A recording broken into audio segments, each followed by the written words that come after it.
Hi friends, welcome to Geetha vlogs. అందరూ ఎలా ఉన్నారండి? బాగున్నారా? నేను బాగున్నానండి. మీరు కూడా బాగుండాలని మనస్ఫూర్తిగా కోరుకుంటున్నాను.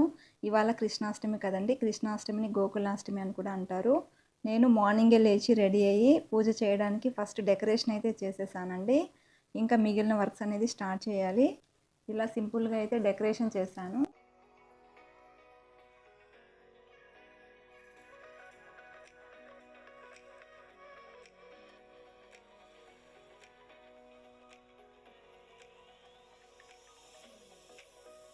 శ్రీకృష్ణునికి పాలతో చేసిన ప్రసాదాలంటే ఇష్టం కాబట్టి నేను పాయసము అలాగే అటుకుల ప్రసాదం అయితే చేశానండి.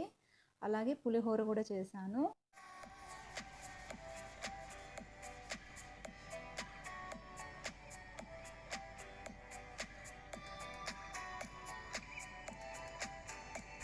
గడపకి పసుపు కుంకుమ పెట్టి అలాగే తులసమ్మకు కూడా పసుపు కుంకుమతో అలంకరించానండి.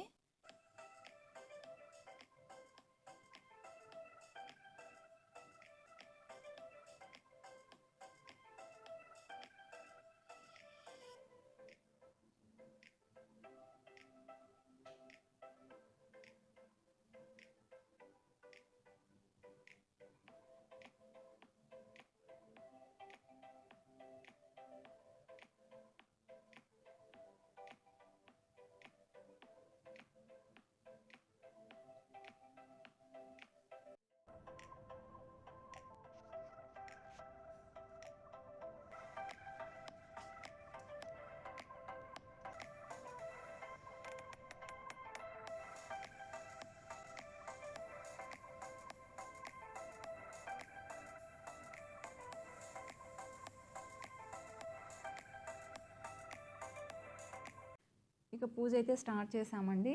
శ్రీకృష్ణుడి పుట్టినరోజునే మనం కృష్ణాష్టమిగా జరుపుకుంటామండి. ఆ శ్రీ మహావిష్ణువు 8వ అవతారంలో శ్రీకృష్ణుడిగా జన్మించారు. శ్రీకృష్ణుడు శ్రావణ మాసంలో కృష్ణపక్షంలో అష్టమి తిథి రోజు రోహిణీ నక్షత్రాన అర్ధరాత్రి దేవకి వసుదేవులకు జన్మించారు. ఇక అప్పటి నుంచి శ్రీకృష్ణుడి జన్మదినాన మనం కృష్ణాష్టమిగా జరుపుకుంటున్నాము.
వీడియో నచ్చితే లైక్ చేసి మన ఛానల్ని సబ్స్క్రైబ్ చేసుకోండి. Thank you for watching.